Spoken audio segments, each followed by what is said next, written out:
आपका अपने channel keys to success academy में। आज के इस वीडियो में अपन भारत रत्न देखेंगे और ये बहुत ज़्यादा इम्पोर्टेंट होने वाला है। क्यों? क्योंकि आपको पता है कि भाई एग्ज़ाम के पॉइंट ऑफ व्यू से वही चीज़ें पूछी जाती है जो कि बहुत ज़्यादा रिलेवेंट हो और बहुत ज़्यादा इम्पोर्टेंस रखती हो। ठीक है, भारत रत्न में जो पर्सनैलिटी को दिया जाता है वो अपने आप में बहुत बड़ा स्थान रखते हैं। जैसे कि आप एम एस स्वामीनाथन, कर्पूरी ठाकर और पी.वी. नरसिम्हा राव, इनको देख सकते हैं। ठीक है, तो चलिए देख लेते हैं इनकी। अपन जो भी चीज़ देख रहे हैं वो सब ठीक से देख रहे हैं। ठीक है, तो क्या हो सकता है, पहले तो अपन जो भी बेसिक इन्फॉर्मेशन है वो देख लेते हैं। यहाँ बोल रहा है कि भारत सरकार ने 5 प्रतिष्ठित लोगों को भारत रत्न अवार्ड से नवाजा है। ठीक है, अब कितने लोगों को नवाजा, पहली बात ये है कि एक क्वेश्चन यही बन जाएगा। और 5 हस्तियों का नाम आपको पता होना चाहिए: Karpoori Thakur, Lal Krishna Advani, M S Swaminathan, P V. Narasimha Rao और चौधरी चरण सिंह। ठीक है, ये भारत का सर्वोच्च नागरिक सम्मान होता है, सभी को पता है इस बारे में। ठीक है, और अब तक भारत रत्न जो दिए गए पाने वालों की इनकी संख्या कितनी हो गई है? 53 हो चुकी है। तो इसमें क्वेश्चन कैसे बनता है? इसमें क्वेश्चन में क्रम भी पूछा जा सकता है, 51, 52, 53, ये क्रम भी पूछा जा सकता है। ठीक है, तो अपन सभी को कोशिश करेंगे कि सबकी ट्रिक बना के देखें ताकि आपको लंबे समय तक याद रख पाए। पहले कर्पूरी ठाकुर को देखा जा रहा था। कर्पूरी ठाकुर जो है ना, बिहार के समस्तीपुर ज़िले से है। देखो ये किस ज़िले से समस्या नहीं पूछा जाएगी, ये एक उसी एग्ज़ाम में पूछा जाएगा। जैसे ये बीपीएससी, मान लो बीपीएससी में अगर आप पेपर दे रहे हैं तो ज़रूर है कि ये ज़िले का नाम क्या, गांव का नाम भी पूछ ले ना। तो ये बीपीएससी के हिसाब से क्या हो जाएगा कि भाई समस्तीपुर ज़िले का पीथोजिया गाँव में हुआ है। ठीक है, और इनके माता पिता का नाम क्या है वो इम्पोर्टेंट नहीं है। अपने को क्या देखना है कि भाई इनको क्या बोला जा रहा है, जननायक भी बोला जाता है लोकप्रियता के कारण। ठीक है, आगे बढ़ते हैं कि उन्होंने 1952 में पहली बार सोशलिस्ट पार्टी के उम्मीदवार के रूप में ताजपुर निर्वाचन क्षेत्र से जीता था। ठीक है, तो पहला निर्वाचन क्षेत्र कौन सा है? ताजपुर है, जो कि सोशलिस्ट पार्टी के साथ लड़ा, मतलब उनके सीट पर लड़ा गया था। कर्पूरी ठाकुर 1970, 71, 77, 79 दो बार मुख्यमंत्री बने भैया बिहार के। तो ये इम्पोर्टेंट है, 11वें मुख्यमंत्री बन चुके हैं ये बिहार के। ठीक है, इम्पोर्टेंट है। और 1967 टू 68 बिहार के उप मुख्यमंत्री भी रहे। तो जो बिहार के लोग नहीं हैं उनको, उनके लिए बस इतना ही काम का है आपका कि भाई कर्पूरी ठाकुर बिहार से संबंधित है और ये मुख्यमंत्री उप मुख्यमंत्री दोनों पद पर रह चुके हैं। ठीक है, बस इतने आप लोग के लिए काम का है। और उपाधि तो अपन ने जननायक अभी देख ही ली है ना। आगे देखते हैं। जो इम्पोर्टेंट इन्फॉर्मेशन ये है कि बिहार के पहले गैर कांग्रेसी मुख्यमंत्री है। ठीक है, भारत में पहली बार अन्य पिछड़ा वर्ग आयोग को आरक्षण दिया है इनके द्वारा। ठीक है, बिहार में 1977 में मुख्यमंत्री बनने के बाद मुंगेरी लाल आयोग की सिफारिश को लागू कर दिया इन्होंने। ठीक है, जिस कारण पिछड़े को नौकरियों में आरक्षण मिला। तो मुंगेरी लाल आयोग जो था उसकी सिफारिशों के आधार पर क्या हुआ, जो पिछड़ा वर्ग आयोग के छात्र लोग थे उनको नौकरियों में आरक्षण मिला। ठीक है, 1978 में क्या हुआ, उन्होंने एक अभूतपूर्व आरक्षण मॉडल प्रस्तुत किया जिसमें ओबीसी आर्थिक वर्ग रूप से पिछड़े वर्ग, महिला और उच्च जातियों के बीच आर्थिक रूप से पिछड़े वर्गों के लिए विशिष्ट कोटे का प्रावधान किया गया है, जिसमें 26% का आरक्षण किया गया था। यहाँ से कोई क्वेश्चन नहीं आना। बिहार में उर्दू को सेकंड लैंग्वेज इन्होंने घोषित कर दिया था, राज्य की भाषा यही है। ठीक है, और अगली इन्फॉर्मेशन क्या है इसमें कि भाई ये जो भारत रत्न प्राप्त करने वाले हैं 40वें व्यक्ति है। ठीक है, और मरणोपरांत मतलब मृत्यु के बाद जो भारत रत्न प्राप्त करने वाले हैं वो 15 नंबर के। बिहार से जो भारत रत्न प्राप्त करने वाले व्यक्ति हैं उनमें चौथा व्यक्ति है ये। ठीक है, तो बीपीएससी वाले तो याद रखिए चौथे व्यक्ति है। बाकी ये है कि ओवरऑल जो सभी एग्ज़ाम की तैयारी कर रहे हैं उन दोनों के लिए आपको ये दोनों फैक्ट याद रखने पड़ेंगे कि भाई 40वें व्यक्ति है और मरणोपरांत 15वें है। ठीक है, नेक्स्ट देखते हैं। इसके बाद जो इम्पोर्टेंट है, लाल कृष्ण अडवाणी जी, ये 50वें क्रम के व्यक्ति है जिनको ये भारत रत्न अवार्ड मिला है। पाकिस्तान के कराची में इनका जन्म हुआ है। तो क्वेश्चन बन सकता है कि भाई ऐसे कौन से प्रधानमंत्री का जन्म भारत के बाहर हुआ है। आरएसएस भाजपा से जुड़े हुए, तो ये इम्पोर्टेंट नहीं है इतना। माई कंट्री माई लाइफ इनकी आत्मकथा है, बहुत ज़्यादा इम्पोर्टेंट है। तो माई कंट्री माई लाइफ मेरे लाल, ऐसे करके अपन याद रखेंगे, my country my life my लाल। तो उससे याद हो जाएगा कि भाई माई लाल मतलब एक अपन ने कीवर्ड उसके सामने जोड़ दिया, माई कंट्री माई लाइफ और माई लाल। तो लाल से हो जाएगा लाल कृष्ण अडवाणी। फिर उन्होंने सोमनाथ से अयोध्या के बीच में रथ यात्रा, कार सेवा, ये सब शुरुआत की थी। ठीक है। और आगे जो इन्फॉर्मेशन जो इम्पोर्टेंट है यही है कि 7वें उप प्रधानमंत्री रह चुके हैं 2002 से 2004 के बीच में। गृह मंत्री का पद भी संभाल चुके हैं 1998 से 2004 के बीच में अटल बिहारी जी की गवर्नमेंट के समय। ठीक है। और 2009 में प्रधानमंत्री के उम्मीदवार थे, लेकिन ये चुनाव हार गए। ठीक है। 2015 में पद्म विभूषण मिला है इनको। ठीक है, ध्यान रखिएगा। नेक्स्ट देखते हैं जो पर्सनैलिटी है अपनी, ये हो जाएगा एम एस स्वामीनाथन के बारे में बात हो रही है। तो यहाँ इंपॉर्टेंट बहुत सारे फैक्ट है। पहला तो यही है कि हरित क्रांति की जनक है, जो कि 1966 और 67 में हुई। ठीक है। उस समय शास्त्री जी प्रधानमंत्री थे, लाल बहादुर शास्त्री जी। कृषि वैज्ञानिक थे भाई ये। ठीक है। इनकी सुपुत्री है सौम्या स्वामीनाथन, जो कि सौम्या स्वामीनाथन, ठीक है, जो कि WHO में एक वैज्ञानिक सलाहकार है। ठीक है।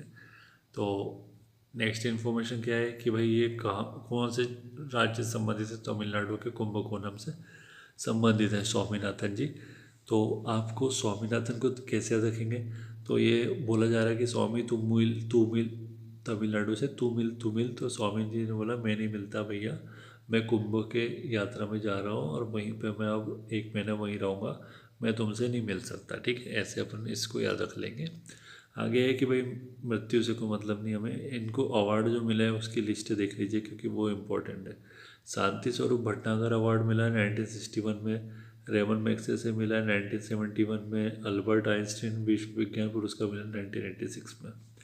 ठीक है। बहुत ज़्यादा डेप्थ में अगर जाता है एग्ज़ाम तो फिर उसमें ये तीनों पूछ सकते हैं, अन्यथा ये तीनों नहीं पूछेंगे। जो ऊपर की बेसिक इन्फो है वो पूछेंगे। इसके अलावा अपना जो क्या पूछा जा सकता है, पद्म विभूषण पूछा जा सकता है, पद्म श्री भी नहीं पूछा जाता है। ठीक है। तो 1989 में इनको पद्म विभूषण मिला है। PV नरसिम्हा राव के बारे में बात कर लेते हैं। तो भैया ये प्रधानमंत्री रह चुके हैं, लेकिन इनका पहले जिला देख लो, राज्य देख लो, तेलंगाना। तो नरसिम्हा अवतार जो है उनने तेल लगा करके हिरण्यकश्यप का वध कर दिया था। ठीक है, ऐसे याद रखेंगे। हिरण्यकश्यप का वध किसने किया, नरसिम्हा जो अवतार था। ठीक है, तो उसको तेल लगा के किया उन्होंने। और गांव का नाम लखनेपल्ली से हो जाएगा। ठीक है। तो अनलकी था बेचारा हिरण्यकश्यप, तो वो मर गया। ऐसे आप याद रखेंगे इसको। पूरा नाम क्या है भैया इनका, पमूलापति वेंकट नरसिम्हा राव। तो ये इनका पूरा नाम है। ठीक है, ध्यान रखिएगा, पूछा जा सकता है। जैसे PT ऊषा का पूरा नाम कई लोगों से पूछा जाए तो नहीं बता सकते। APJ अब्दुल कलाम का अगर पूरा नाम पूछा जाए तो कई लोग नहीं बता पाएंगे। तो इनके दोनों के जो नाम मैंने पूछे हैं वो कमेंट कर दीजिएगा जिसको पता है। इनके पिताजी का नाम से अपने को इतना विशेष मतलब नहीं है, क्योंकि क्वेश्चन नहीं पूछा जाएगा। 1991 से 96 तक भारत के 9वें प्रधानमंत्री रहे हैं भैया PV नरसिम्हा राव। LPG जो रिफॉर्म हुआ है वो इन्हीं के समय हुआ था। ठीक है। 1990s में जो आर्थिक संकट, 91 का जो अपना आर्थिक संकट हुआ इन्हीं के समय हुआ था। 1990 में जो खाड़ी युद्ध हुआ था उसी की वजह से भुगतान संतुलन की समस्या हो गई। ठीक है। तो ऐसा बहुत सारी चीज़ें हुई थी, यहाँ बताना भी समय नहीं है। तो उसकी वजह से LPG रिफॉर्म अपनाया गया। ठीक है। इसके बाद है कि इन्होंने भारत के रक्षा मंत्री, विदेश मंत्री, गृह मंत्री तीनों का पदभार संभाला है। ठीक है। नेक्स्ट देखते हैं कि 1971 से 73 आंध्र प्रदेश के चौथे मुख्यमंत्री रहे। तो आंध्र प्रदेश के भी मुख्यमंत्री रहे भाई। तेलंगाना आंध्र प्रदेश में ही था पहले, लेकिन अब वो हट गया है। ठीक है। तो अपन PV नरसिम्हा राव को अपन ने देखा कि भाई आंध्र प्रदेश से है। तो इनको कैसे याद रखेंगे भाई, मुख्यमंत्री कहाँ का रहे, तो पीते पीते इतना अंधा मत हो जाओ कि तुमको नर भी ना दिखे और सीम भी ना दिखे, है ना। पीते पीते इतने अंधे मत हो जाओ कि तुम्हें नर भी ना दिखे ना और सीम भी ना दिखे। 73वां 74वां जो संविधान संशोधन अधिनियम था, जो कि आपको बचा पंचायत और नगर पालिका से संबंधित है, वो इनके कार्यकाल के दौरान ही पारित हुआ। ठीक है। नेक्स्ट है कि चौधरी चरण सिंह के बारे में बात कर लेते हैं। तो ये हो जाएंगे अपने भैया उत्तर प्रदेश के मेरठ जिले से हैं। ठीक है। जाट किसान परिवार से, नूरपुर से संबंधित है। वहीं बात कर लेते हैं कि इनका जो जन्मदिन आता है वो 23 दिसंबर को आता है। राष्ट्रीय किसान दिवस मनाया जाता है इनके जन्मदिन पर। ठीक है, जो कि आने वाला है कुछ ही दिनों बाद। ठीक है। नेक्स्ट देखते हैं कि 1937 में छपरौली में उत्तर प्रदेश विधानसभा के लिए चुने गए थे। नहीं पूछा जाएगा। पूछा जो जाएगा वो ये है कि भाई ये 5वें प्रधानमंत्री रह चुके हैं ये 1979 से 80 के बीच में। ठीक है। और ये इनके साथ एक विशेष पॉइंट ये है कि हालांकि इस दौरान ये कभी भी संसद नहीं गए। तो ये पहले प्रधानमंत्री हैं जो कि प्रधानमंत्री तो बने, लेकिन संसद का कार्यकाल में कभी इन्होंने भाग ही नहीं लिया। ठीक है। 1967 से 68 में दोबारा चुने गए। उत्तर प्रदेश का मुख्यमंत्री भी बने चौधरी चरण सिंह जी। ठीक है। उत्तर प्रदेश के मुख्यमंत्री बन चुके हैं, ये ध्यान रखिएगा। प्रधानमंत्री मुख्यमंत्री दोनों पद पे हैं। इनका जो समाधि स्थल है जहाँ पे इनको दफनाया गया है उनको किसान घाट बोले जाते हैं, क्योंकि कृषि से संबंधित थे, ये थे ना, कृषि क्षेत्र से संबंधित एक किसान थे, तो इसलिए इनके जो स्थल है समाधि स्थल उसको किसान घाट कहा गया है। बाहर से आप देख लो, यहाँ पे जो इन्फॉर्मेशन भारत रत्न से संबंधित है, बाकी अपने टॉपिक होने वाला है ख़त्म।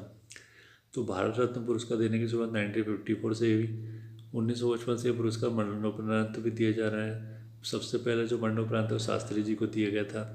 भारत रत्न पुरस्कार का आकार क्या है भाई, पीपल के पत्ते की तरह है। खेल जगत में भारत रत्न प्राप्त करने वाले पहले व्यक्ति कौन है, सचिन तेंदुलकर है। इनको 2014 में मिला, ठीक है, ध्यान रखिएगा, इंपॉर्टेंट है, तो ये पूछा जा सकता है, ठीक है। वहीं बात करते हैं भारत रत्न पाने वाले पहले वैज्ञानिक अगर पूछ लिया जाए तो सीवी रमन जी है, ठीक है। सीवी रमन जी ने भैया अपना 1928 में इनको रमन इफेक्ट, इन्होंने, आपको पता है ना रमन इफेक्ट, तो इसका आविष्कार किया था, तो इनको नोबेल अवार्ड मिला, ठीक है। इसका नेक्स्ट है कि भारत रत्न देने की सिफारिश कौन करता है, प्रधानमंत्री करते हैं, ठीक है। तो उनकी सिफारिश के आधार पर ही भारत रत्न दिया जाता है और पर्सनालिटी का चयन किया जाता है कि भाई किसको दिया जाना है, किसको नहीं दिया जाना है। अगला इन्फॉर्मेशन है कि भारत रत्न पुरस्कार सफ़ेद रंग के फीते में पहना जाता है। तो खैर ये तो इम्पोर्टेंट, इसमें ये ध्यान रखने की ज़रूरत है कि इसमें कोई राशि नहीं दी जाती हुई है ना, तो ये इम्पोर्टेंट है। तो अपन इसको फिर से एक बार वो सुन लो कि 5 व्यक्तियों को दिया गया है, ठीक है। और अब 53 हो गई है, तो 49 फुट अपने कर्पूरी ठाकुर, ठीक है। और 50वें नंबर पे हो जाएंगे अपने लाल कृष्ण आडवाणी, 51 पे हो जाएंगे एम एस स्वामीनाथन, 52 पे हो जाएंगे अपने पीवी नरसिम्हा राव, ठीक है। और 53 पे हो जाएंगे चौधरी चरण सिंह जी, ठीक है। ऐसे ध्यान रख लो और ये क्रम आपको याद होना चाहिए, अन्यथा फिर वही है कि आपका दिक्कत हो जाएगी, ठीक है। तो क्रम याद रखना बहुत इंपॉर्टेंट है। इसका क्रम का ट्रिक बता देते हैं आपको ताकि दिक्कत ना हो, ठीक है। तो अपन 49 से स्टार्ट करेंगे और 53 तक जाएंगे। तो अपन क्या है, सबका एक एक लेटर ले लेते हैं। फर्स्ट वाला तो KLM, फिर आगे हो जाएगा अपना P, फिर हो जाएगा C, ठीक है। तो अब इसको कैसे याद रखेंगे भैया, तो इसको कैसे याद रखेंगे, बहुत आसान है। तो KLM तीनों एक साथ बोल लो, इसको बोलो कलाम, ठीक है, कलाम, कलाम, ठीक है। इसको अपन ने कलाम लिख दिया। अब कलाम के आगे लिख दिया अपन ने PC, कलाम का PC। तो कलाम के PC के लिए भारत रत्न मिला है, ठीक है। तो KLM कलाम हो जाएगा, PC से अपन PC देख रहे हैं, ठीक है। तो K से हो जाएगा अपना कर्पूरी ठाकुर, L से हो जाएगा लालकृष्ण आडवाणी, M से हो जाएगा MS स्वामीनाथन, P से हो जाएगा अपना, P से क्या हो जाएगा PV नरसिम्हा राव, C से हो जाएगा चौधरी चरण सिंह, ठीक है। तो ये अपने को इन्फॉर्मेशन जो थी वो आपको बता दी मैंने। और मुझे लगता है कि वीडियो अच्छा लगा होगा। वीडियो को लाइक और शेयर करना बिल्कुल ना भूलें, ज़्यादा से ज़्यादा लोगों तक पहुँचाएं ताकि सब लोगों का भला हो पाए, ठीक है। और चैनल को सब्सक्राइब कर लीजिएगा। मुझे लगता है आप लोग यहाँ पर नए होंगे, अपना नया चैनल है तो आपका सपोर्ट की बहुत ज़रूरत होगी। आप लोग जितना ज़्यादा सपोर्ट करेंगे उतना अच्छा हम कंटेंट लेके आएंगे ताकि आप लोग का सबका सिलेक्शन हो जाए और आप सभी लोग अपने माता पिता का और अपना खुद का सपना पूरा कर पाए, ठीक है।